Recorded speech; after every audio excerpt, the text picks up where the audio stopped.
Hi everybody, this is Ev Zerverdakis with Holistic Healing Astrology. And today we're going to take a look at a sample chart so I could help you understand how to read the chart as far as the location of the signs, the degrees, and all the points that go with it. Okay, this is for the Astrology Made Simple class, but I thought that all my fellow YouTube people would appreciate this lesson and get some information out of it. So here are the questions that we're looking at. What is the ascendant sign? What is the sign of the second house? What is the sign of the third house? And what is the sign of the fourth house? To save time, I am not going to go all around the whole wheel, but just so you get an idea. Where is Scorpio in this chart? Where is Sagittarius in this chart? Where is Capricorn in this chart? Where is Aquarius in this chart? Where is Gemini in this chart? Where is Cancer in this chart? And what sign is in the midheaven? Okay? What are the signs in the degrees of each house? So what are the signs in degrees of each house? So can you apply these questions to your own chart? So this video is to help all you people that want to learn astrology but have not made the commitment to take a class. So here we go. We're going to look at the first question, which is the ascendant. So let's take a close look at the ascendant, and that is right here. So this right here is the ascendant. So we have to know what the glyph is. This is a symbol for Scorpio. And the little number above is 1 degree, 5 minutes. Everything along this horoscope zodiac is in degrees, just like a clock. And all these little black hashes are 1 degree. Okay? So, one sign has 30 degrees. One house may have 30 degrees or more. And the houses start at the ascendant, which this ascendant right here is the cusp of the first house. So this is the first house. The cusp of the second house is right here. So that is the symbol of Scorpio, 29 degrees and 38 minutes. So let's take a moment to look at this green circle here or oval and talk a little bit about in detail. This is advanced astrology, but I don't know if you guys are advanced or not, but I wanted to share what I look at. So because how many degrees we have in a sign, it's 30 degrees. Because we have 30 degrees in the sign, that means we have a beginning and an end. It's finite. So we start at 0 degrees and we end at 29 degrees, 59 minutes. After 29 degrees, 59 minutes, we start at 0 of the next sign. That's why it's very important to know the natural wheel. So what is the next sign after Scorpio? Well, if you don't have that off the top of your head, it's the next one on the wheel, which is Sagittarius at 29 degrees, 12 minutes. So now you're going to say to me, well, these houses are not equal in degrees. Yes, you're right. So depending on the house systems will depend on if the houses are equal. I don't use an equal house system, so the houses will not be equal. So you may be asking to yourself, well, what about the signs? Are they always 30 degrees? The answer is yes. The signs are always 30 degrees. The houses are not. So I use a Koch system, the house system. That's the one that I like. But that's what I wanted to point out. So we answered the first question. What is the sign of the ascendant? So what is the sign of the second house? The sign of the second house is also Scorpio. I hope you guys are thinking, uh-oh, what's going on? Why are there 2 houses with the cusp of Scorpio? Now remember, What goes on in the middle of the house is important as well.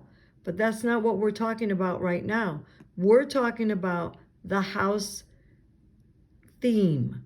So the house theme is demonstrated by the sign.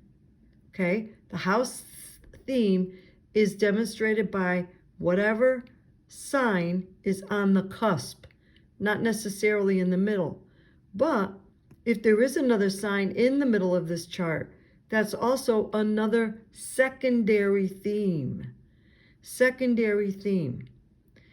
Okay? So that way you get a deeper, more thorough look at your astrology chart. That's why I don't like to use the whole house system.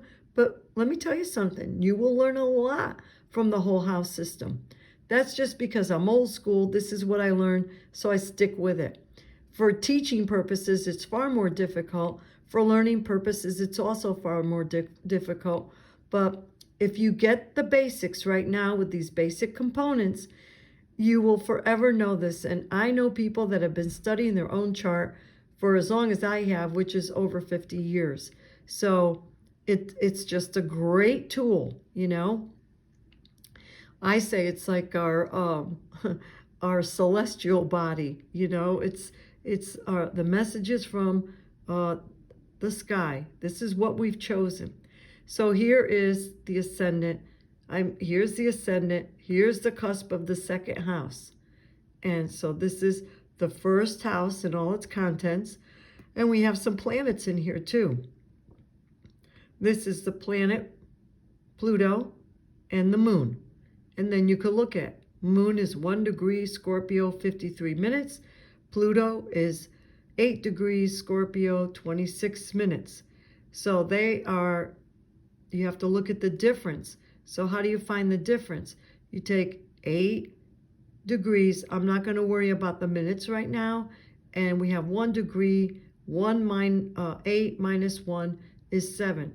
So that 7 difference means it's what?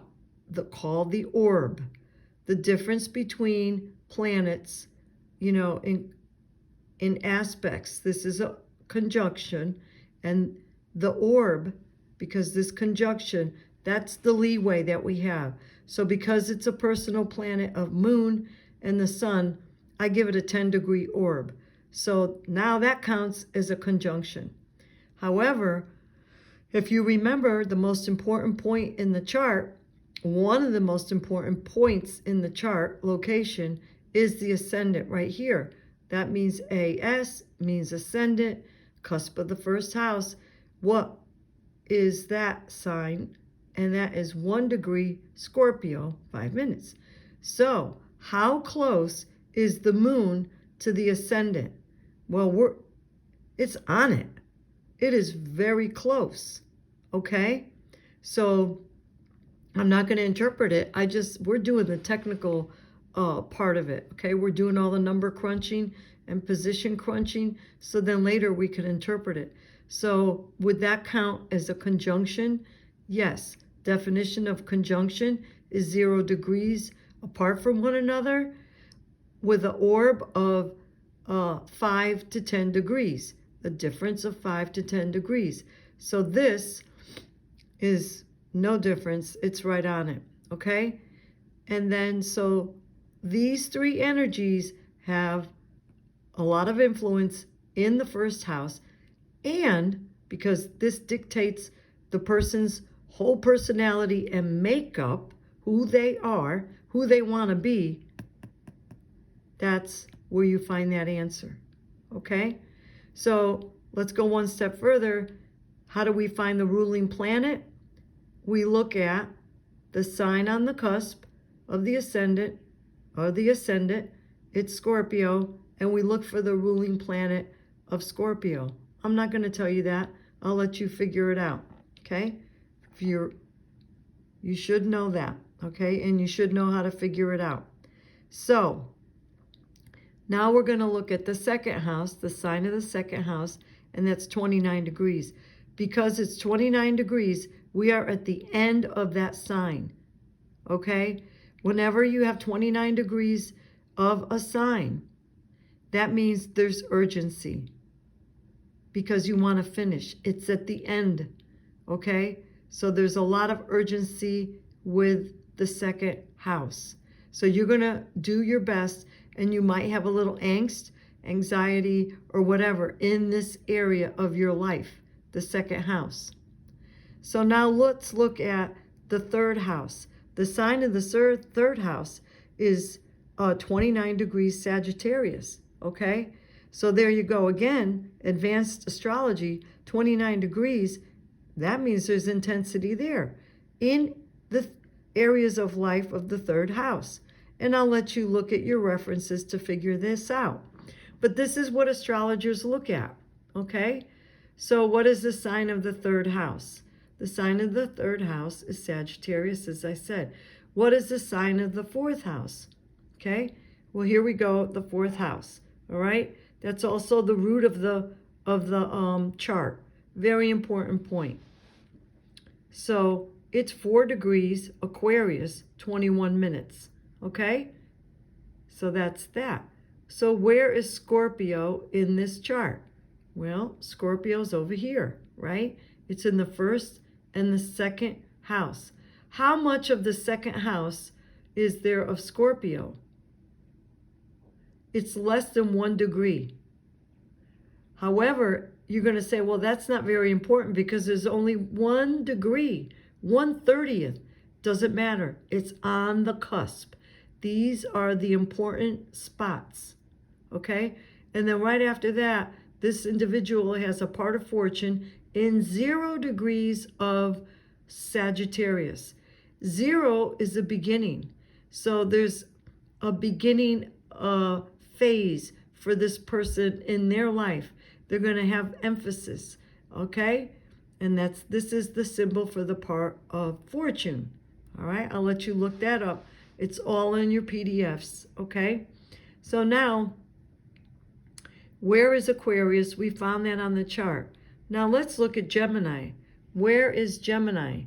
So we find the glyph for Gemini. There it is, 29 degrees Gemini, 12 minutes. And that is the cusp of which house? Well, let's look. House 1, house 2, house 3. Yes, we're going counterclockwise. House 4, house 5, house 6, house 7, 8, and here is house 9. Usually it's in the inside here, or sometimes there's a double wheel. So it's important to know your natural wheel, because if the little 1 or the little 9 isn't here, you have to know that this is a position of the 9th house. Will the 9th house be over here? Never. So house positions are always permanent. Signs are not permanent. Only in the natural wheel. Aries, Taurus, Gemini, Cancer, Leo, Virgo, Libra, Scorpio, Sagittarius, Capricorn, right? Aquarius and Pisces. Always, that's the natural wheel. And then the planets, they're just scattered, determined by where they were at the moment of your birth. So here we are, again, 29 degrees. This is a sense of urgency for this particular person, because they want to finish this at their life, which has to do with the theme of Gemini, all right? We're not here to interpret. We're here to get the technical difficulties out of the way. And this is a great learning tool. I thank you again for your patience. This is a longer video, but it's so important. And it's so critical if you're going to be reading your own chart or learning about astrology. Astrology is complex, but look at all the answers that astrology will give you. I mean, once you could figure out how to find these positions, and then you could just look at your reference tools that I provide, and shortly we'll have that book out, so you'll be able to do your own chart and other people's charts, and help the world find out who, this is the best way to find out who you are. So what is the next question? I'm losing track. So, Gemini. So let's look at Where Aquarius, Gemini. So where is Cancer in this chart? So I usually go around the wheel and I look for Cancer symbol, and I'm looking around and around and around and around and around and around, and I go, uh-oh, well, this person doesn't have Cancer in the chart. And that's not what it means at all. It just means that Cancer is not on one of the cusps. Oh, but the cusp is a strong point. So none of the houses, the areas of life, none of them have an influence or a theme of Cancer. But the question is, where is Cancer in this chart? It's got to be somewhere. So now you have to know the knowledge of the natal chart, because you have to know the sequence of the signs and the rulers of each sign in the natal chart. In the natural wheel chart. Okay, so here it is. What comes after Gemini? Cancer. So that is where Cancer is. Cancer is inside the ninth house, which has to do with the theme of the ninth house. So it's more of a secondary energy. All right. So, but look at here. This is the ninth house from 29 degrees Gemini, all a Cancer. But then look at what else. There's Leo in that house. This particular person has 3 themes in this area of life. 3 themes. Gemini, Cancer, and Leo. 4 degrees of Leo. So now you're going to say, well, which one's more important? What's the most important one? The cusp. Because that is the ruler of the house. Gemini is the ruler of this house. However, there's still the theme of Cancer in this house. So you have to put it all together. So if you want to find out more information about this house, so there's a lot of information revealed in this house. So the ruler, you got to find the ruler of Gemini, and then you're going to find the ruler of Cancer. So let's see if we went through all the questions. Cancer, what sign is the midheaven? The midheaven is Leo, 4 degrees, Leo, right? That's the highest point of the chart. This is where you strive to be during this lifetime, okay? And then if there are any planets close together, which is a conjunction, this person does have a very tight conjunction. You know, think of proximity. You're in the personal space. They are on top of one another, okay? So that means something too. It's a conjunction with a 0 degree orb or difference, all right? So, excuse me. So what sign is the midheaven in? So what are the signs and degrees for each house? Now there's something I didn't ask, I did ask, so where is Sagittarius? So where is Sagittarius in this chart? Excuse me. Is there a Sagittarius on the cusp? Let's see. Scorpio, Sagittarius, yes. All right. And Aquarius, so we found Sagittarius. So where's Capricorn in the chart? All right, let's go around the wheel again. Scorpio, Sagittarius, Aquarius. Wait a minute. Naturally, sequentially, what goes after Sagittarius? Capricorn. So Capricorn is in this person's 1, 2, 3rd house. It's in the 3rd house. Okay? And now we're going to take a closer look. Are there any planets in Capricorn? Well, this is the glyph for Capricorn. Yes, we have the glyph for Neptune is in Capricorn. So even though there's no Capricorn emphasis or theme in this house. It's a secondary theme in this house, but there is an influence of Neptune in Capricorn in this house.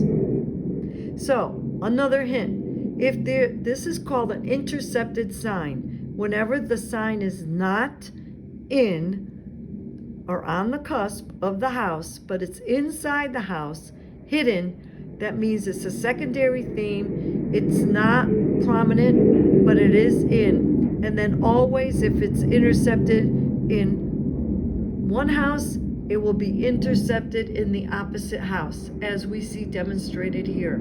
Okay? I hope this video gave you some understanding as far as how to analyze and evaluate the chart with the degrees and the houses. And then we look at all the glyphs. So it's very important to be very familiar with all the glyphs, symbols. It's another word for glyphs is symbols. And then looking at the degrees and the minutes, especially before we go into the area of aspects. Okay? If you like these videos coming out, go ahead and subscribe to the channel, because you'll get more notifications. Get the bell to ring, and then you'll see that there is another video coming out. I'd love to hear your comments if they pertain to the chart or anything astrology or metaphysical. I'm here to teach. If you'd like to have a reading, contact me right here. We have the information here at my phone number, 757-513-7771. And here's the website, holistichealingastrology.com, and Ev at Holistic Healing Astrology, where you could go in there and see the different products that I offer. I offer forecasting products and the astrology readings. So you're going to say, well, what makes me unique? Number one, I will do psychic reading alongside with it. And if you'd like it to be like 50-50, I'll do it. But I just can't help it. I do get channeled information from the invisible world. They are my guides. And I'm sure they were pretty good astrologers back then, because I just get these answers. And you could ask anyone that's had a reading with me how they feel about the chart. But there's always so much more. In a forecast, we could do a monthly forecast, a yearly forecast, which will tell you a lot of what's going on. We could also tell you about relationships, favorable dates in the future, kind of whatever you want. There's a reason why Ronald and former President Ronald Reagan and his wife used astrology, because they knew the value of it.